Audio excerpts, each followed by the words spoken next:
Welcome to Books on Air, the podcast that tells the story behind the book. It includes insights from authors about how they compose their work, what inspires them, and what they hope you'll take away from their book. Here's your host for this episode of Books on Air, Suzanne Harris. Welcome to the Books on Air podcast. I'm Sloan Fremont, filling in for Suzanne Harris. This is the podcast where listeners get the secret story behind every book. Joining me today is Dr. Julie Torres Johnson, author of the book, Women Who Take Your Breath Away, the Leslie Petrone Story. This is the inspiring and heartwarming story of a mother and daughter's 50-year journey through the world of cystic fibrosis. Leslie's medical prognosis was that she wouldn't live to be 7. Although people with gene-based diseases don't often have spontaneous remissions, Leslie had one. And despite the odds, she lived a fully functioning life to the age of 50. Dr. Julie, welcome to the Books on Air podcast. I'm so happy you're here. Thank you for inviting me. So why don't we start out by telling the audience just a little bit about yourself and a little bit about your book? Okay.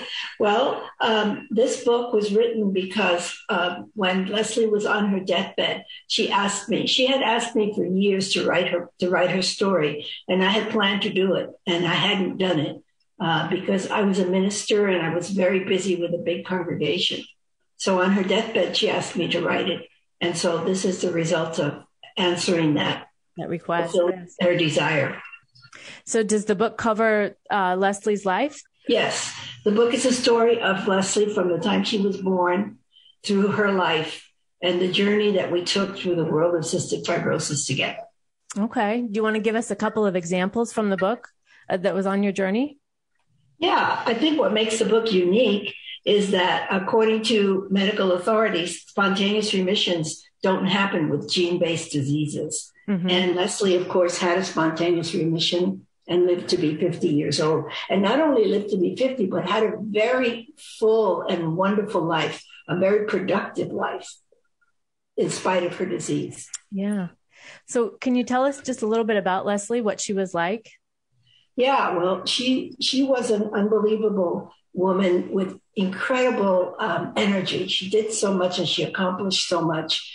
And all her life she would say, I may have cystic fibrosis, but cystic fibrosis does not have me. Oh. So she, in spite of her challenges, she never let it get in the way of all the things that she wanted to do. She had a wonderful marriage. She had a very successful business. She was in business for 15 years, very successful sales manager of a big company. Mm-hmm.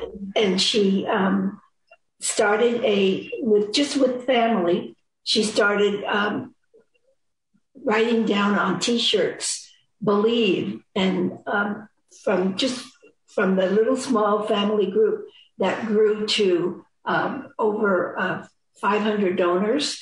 And she raised over $500,000 for a cure for cystic fibrosis. Wow. That's amazing. And it sounds like her energy and her enthusiasm was contagious too. It was. She was just one of those people that everybody loved having around. In fact, when we had her memorial service, 500 people showed up. People that I didn't even know. One lady flew all the way from New York City to California because she had a son that was 19 and she had heard about Leslie's life and Leslie's story and she wanted to be there.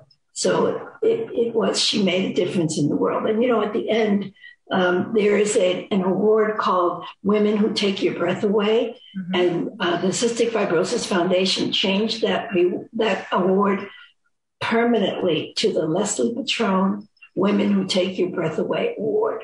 Oh, that's amazing. Oh my God. Wow. It's an award that's given to women with cystic fibrosis who live normal as possible. Oh, that's amazing. That's such a wonderful story. And can you tell us maybe as you were writing the story, what were some things that you learned during the writing process, or maybe some things that surprised you as you were writing Leslie's story? Well, one of my greatest discoveries in the process of writing the story is that love and fear are mutually exclusive, and that wherever there is fear, love cannot be. And love is what heals. Right. So the process for me was trying to shift my consciousness from always feeling that I was extending fear, multiplying fear to extending love. So I went through this incredible process of trying to catch myself. I had a wonderful practitioner who helped me, and she told me that every time she would see me, she would say, Julie, did you multiply fear today, or did you extend love? Uh-huh. So every time I put myself in this process of being very conscious of extending love all the time and not multiplying fear. And since I had been multiplying fear most of my life, this was a whole new frequency for me. But it was the importance of raising my frequency to the power of love, because I was convinced from everything I read that healing only takes place through the power of love. Right. I found a wonderful practitioner who helped me to change my thinking and my consciousness from negativity to positivity, and to think love and to express it in my life.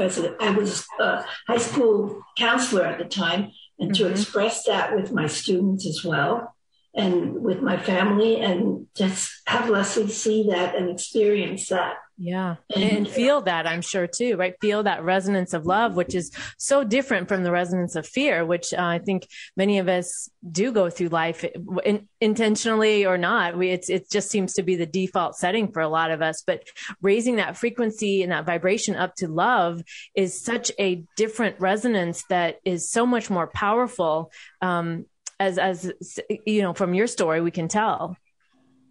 Yeah, and removing the fear because certainly I had a lot of fear about losing her, and I had probably instilled that fear in her. So this was a whole new experience for me to switch all those thoughts that I had planted in her brain about how serious her illness was, to convincing her that she was whole and perfect, and to seeing her that way, because that's what love does. Yeah, I love that, whole and perfect, and seeing her that way, and her then being able to see herself that way too in return. Exactly. Every time she would mention something about being sick, I would say, no, you're not sick. You're healthy and whole and perfect.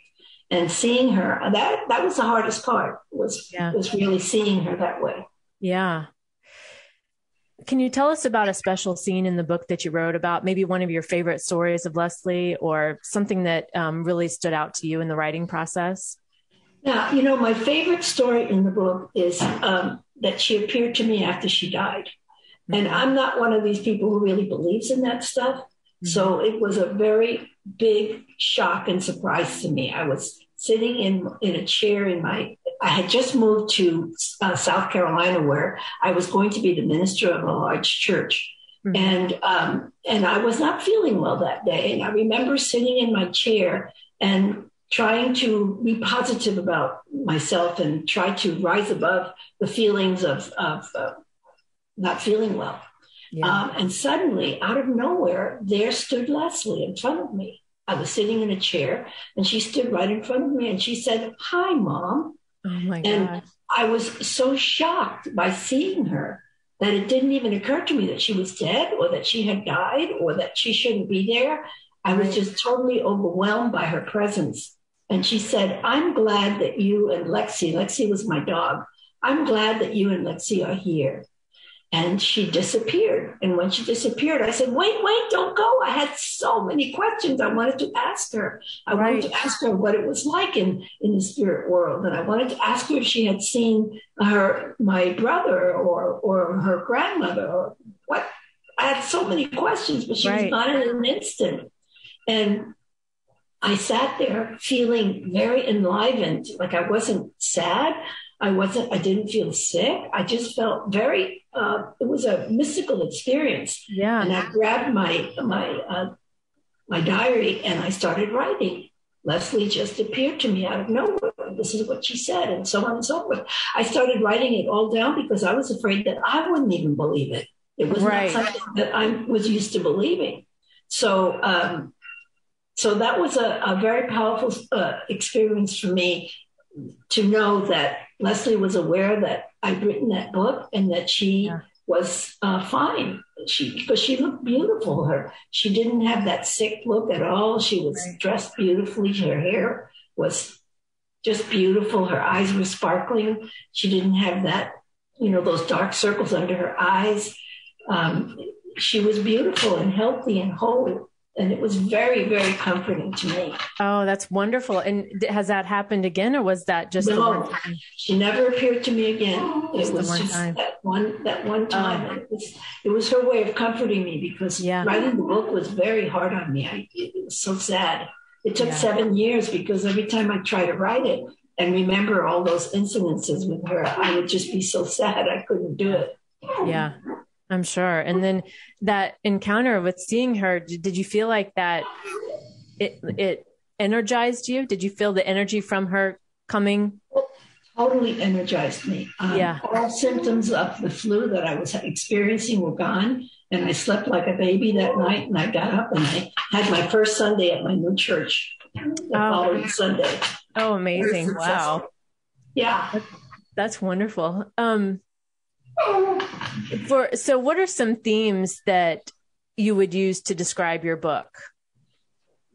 I would say that my book is a book for anyone who's having a challenge in their lives and feel desperately lost, don't know what to do about it. And I think that just shifting their energy to the energy of love is the first step. And if they need to read books about people who have done it, that would help. But that's the first step, is moving out of negativity and out of fear. Yeah. And I was reading the reviews on Amazon from your book. You've got a lot of great reviews, and it seems like that resonance is coming through from people reading the book. They are getting that and being able to feel that, which is wonderful. Yeah, it's really, I'm hoping that people, many, many people will be able to change their lives by changing their energy from the energy of fear and the energy of regret and resentment to the energy of love. Yes. What would you say surprised you the most about writing your book? I think what surprised me the most was how I always knew she was a wonderful woman, and we had a very close relationship. It was much more, it was a mother and daughter relationship, but there was a lot of two women who liked and loved each other in that whole relationship. So what surprised me the most was how powerful she was as I started writing about her and the things that she was able to accomplish and how she was able to have such resilience, because there were times when she was really sick, but she would not let that get in the way of what needed to be done. Yeah. And being able to fall back on the words you're telling her that, she's not her sickness. She's not that, right? And bringing that resonance of love and that internal strength that builds up over time, hearing that versus telling ourselves the negative story that, pull us down. Exactly. Yeah. And I think that's really what happened, is that her energy was so focused on health and wholeness that her body just shifted to that place of wholeness. Yeah. Because none of the symptoms that she had appeared for 10 years. None. Oh, wow. She became a long distance runner in high school, and this is a lung disease. She accomplished so many things. She graduated from college and married a normal guy. We call him a typical guy that didn't have any kind of sickness, and had a very happy marriage and was very successful as a sales manager in a big company. So she just, in spite of her disease, I'm not going to say it wasn't there, but in spite of it, she just went on and did what she needed to do. Right. Yeah. What are you most proud of as it relates to your book in the writing process? I think it's the greatest thing I've ever done in my whole life. I've done so many things. I was a high school Spanish teacher, and I was a counselor, and I have a PhD and all that stuff, but nothing was as important to me as the writing of this book. For one thing, because I kept my promise. And I felt like every step of the way she was with me, I could feel her presence, even though I didn't see her. It created a closeness and an admiration that increased with the writing of the book, and a feeling that she knew that I was doing this. And so it comforted me in so many ways. Yeah. And being able to tell that story, put it out to the world, and then other people are able to, see things in a different way, see a different way to do things, even in spite of, disease, problems, whatever it is. When you, like, as you mentioned, when you see one person can go through it and find strength, then I think that gives the others the strength too, which is amazing. Yeah. And it's amazing to me how when you become willing to let go of fear and negativity in your thinking, just catch yourself and make the commitment to do that things you start to shift your energy to a higher realm. I mean, you could call it a spiritual realm or just a higher realm, but you're in a different space and you see life differently. Who would you say your book would appeal to, and why? I think my book would appeal to new age, not a new thought. I like to think of it as new thought rather than new age. I think it would appeal to, people like Oprah Winfrey and her group, and Wayne Dyer, and that kind of contemporary writing, because they all teach about positivity. And traditional Christianity teaches about, begging and pleading God to heal you rather than doing your part. So I think it would be more contemporary readers that would be most interested in that. Yes. And that what you're saying about the begging and pleading that's, usually taught is in what your story shows. I mean, to me, from talking to you and learning about it, is taking your own power back, right? Taking your power back and making the decision that this is how it's going to be for me. I choose this way. It's really easy to choose the other way. It's easy to choose fear, but I'm going to choose something different and live my life accordingly. Right. And I had to shift my belief in a God that was outside of me to a God presence that was in me and that expressed in me as healing love. Yes. But I had to totally shift that, because my mother really believed that unless I begged God to save Leslie, he was going to take her from me, because I wasn't looking at things from her perspective. So he was punishing me by taking my child. Oh. And I had to appease him and beg him not to do that. So shifting that consciousness from that, because that was the religion I was in. Yes. Yeah, I was raised. I can relate. Yes, I can relate completely. Yeah. So shifting that to having somebody say, I have a practitioner that can help you. And the first thing she said to me was, she said, Julie, you have to change your perspective of God. Yeah. God is not an old man up in the sky looking down at you. God is a presence in you. Right. And it's the presence of love, and love heals. So if you can get in touch with that presence, then you can get that presence to get your daughter to get in touch with it. And that's really the only hope you have. Otherwise, she's going to die at 8, because they told me she would die at age 7. And so did you work with that practitioner when she was diagnosed? No, I met her. I had 2 horrible years of being very depressive and angry and bitter, because I really believed that God was taking my child to punish me. So I had 2 very bad years, and I was taking French in graduate school, and I met a man in graduate school who said, I think my mother can help you. And his mother was a practitioner, and she did an incredible job of changing my thinking. Wow, that's amazing. I like to call it cognitive restructuring. Yeah. That's what she did with me, total cognitive restructuring. Yeah, and see where that took you, your willingness to do that and the ripple effect that had. I love stories like that. That's just amazing. It's so amazing. Before we close out today, is there anything we haven't talked about today that you want to make sure the readers know about your book? I want the readers to know that it took 2 years. It didn't happen overnight. It took 2 years for me to shift my thinking to a higher level and to bring my vibration up to the point where healing was possible. So not to get discouraged. It doesn't happen overnight. It's just not something it's something you have to work on and you have to totally be committed to. But it really does make a difference in your life. It certainly made a difference in mine. Yeah, definitely from talking with you. And I think also it's a daily choice to make that decision, right? It's getting up every day and making the choice. I'm going to believe this way, or I'm going to look at this way. And I choose love over fear. It's a daily choice. And you really have to be awake to do that. You know, you have to be attentive, paying attention to what you're saying and what you're doing, so that what you're saying and what you're doing is positive rather than negative.